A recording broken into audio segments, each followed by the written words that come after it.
I'm Norm Poultonson, the publisher of the Business Journal. I'd like to share with you a recent editorial I wrote entitled Deconstructing the American Dream. First, I want to thank President Obama for his recent State of the Union message in which he laid out very clearly his vision of America. His vision is a continuation of progressivism, which has been going on for over 100 years in America. And progressives basically see capitalism, which is our current system, as being inherently evil. Government then plays a role.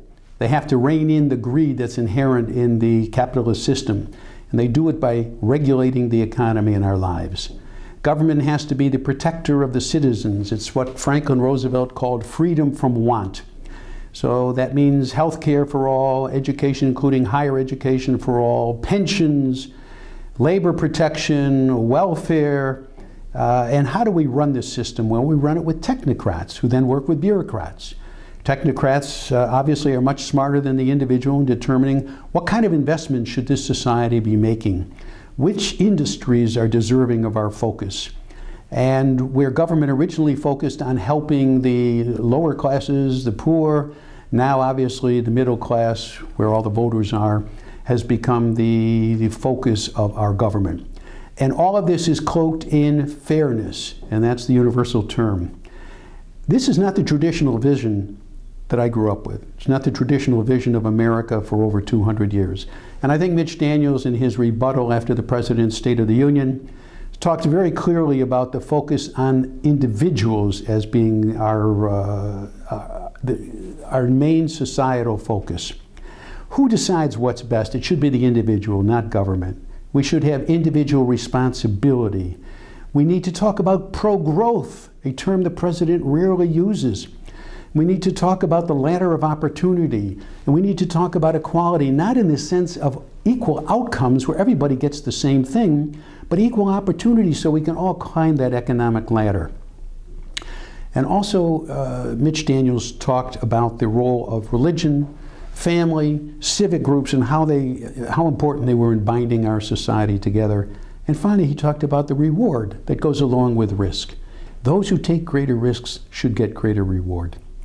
Let me share with you my view, and it's a view that's been honed over 50 years of doing business in the Central New York community and 25 years as the publisher of the Business Journal.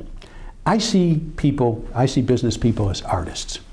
An artist walks up to a blank canvas, brings whatever talent he or she has, limitations of the pigments and the brushes, and focus and time, and creates a portrait. Business people do the same thing. Their canvas happens to be what kind of capital do they have to work with to implement their ideas. How good are they at building a team of employees who work with them in order to accomplish their goal? How good are they at dealing with all the government regulation and the compliance that they're forced to deal with? Talent, hard work, taking risks, these are the people that I'm familiar with, and I've interviewed thousands of them over the last 25 years.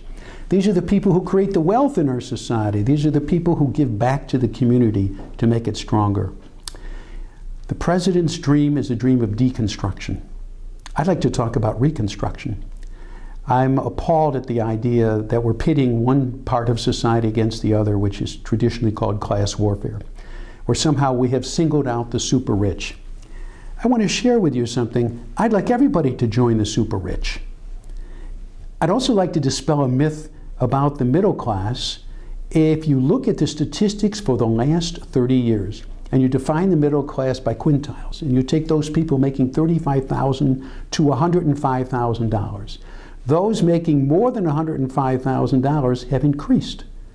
What used to be the middle class by my original definition, where you had 11% of all the households making more than $105,000, now you have more than 24%. In the last 30 years, that means we've more than doubled the number of people who are going into the richer category. This is what society should do, and therefore I cast my vote for capitalism. I cast my vote for the marketplace, which should pick winners and losers and not the government. I hope you'll cast your vote for capitalism as well.